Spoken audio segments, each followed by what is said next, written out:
Imperio Romano. Roma era una pequeña ciudad de la península itálica, que llegó a ser uno de los mayores imperios de la antigüedad. La ciudad pasó por varias formas de gobierno: monarquía, república e imperio. Desde su fundación, Roma fue gobernada por reyes.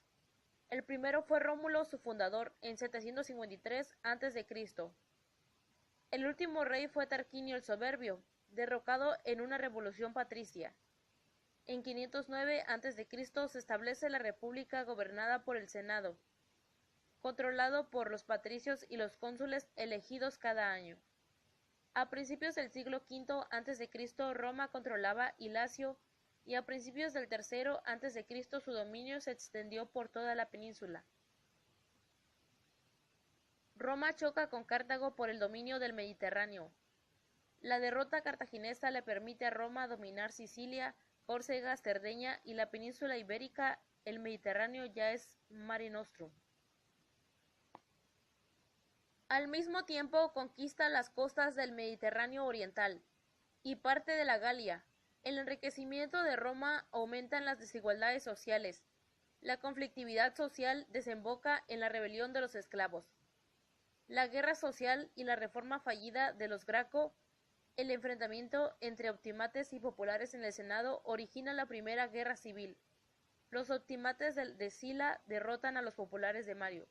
Sila se convierte en dictador perpetuo. Pompeyo, Craso y Julio César forman el primer triunvirato. César conquista la Galia y comienza la Segunda Guerra Civil. César derrota a los optimates en España, Grecia y el norte de África. Pompeyo es asesinado en Egipto y sus hijos son derrotados en Munda. César es proclamado dictador perpetuo y asesinado por senadores que temen la vuelta de la monarquía. Antonio, Octaviano y Lépido forman el segundo triunvirato. Octaviano derrota a Antonio y Cleopatra en Aitus. Se anexiona Egipto y se inicia el imperio, primera dinastía imperial, y Julio Claudia empieza la Pax Romana, auge de la cultura y el comercio. El emperador Trajano expande el imperio más allá del Danubio y lleva el Damis oriental hasta el Éufrates. A principios del siglo III, Caracalla decreta la Constitución Antoniana, por la que todos los hombres libres del imperio adquieren la ciudadanía romana. Durante la crisis del siglo III se rinden temporalmente el imperio galo y el de Palmira. Diocleciano devuelve la estabilidad al imperio. Él implanta la tetrarquía. Se persigue a los cristianos. Constantino I se unifica al imperio y tolera el cristianismo. Constantinopla es la nueva capital del imperio con Teodosio. El cristianismo se convierte en la religión oficial a su muerte. El imperio se divide en dos: el Imperio Romano de Oriente y el Imperio Romano de Occidente.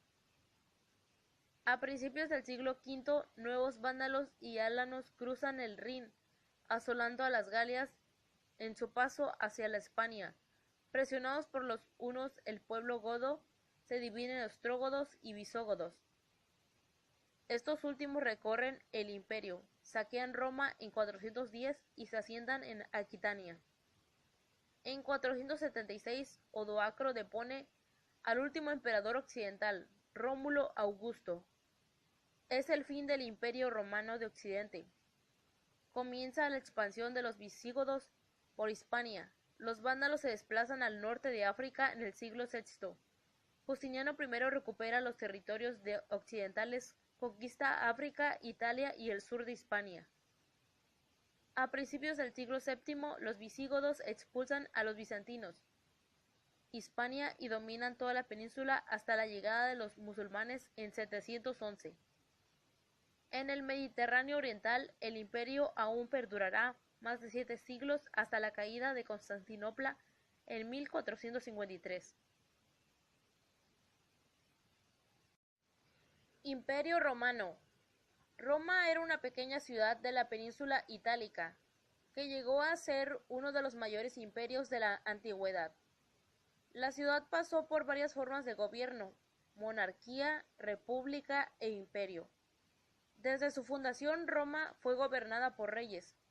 El primero fue Rómulo, su fundador, en 753 a.C. El último rey fue Tarquinio el Soberbio, derrocado en una revolución patricia.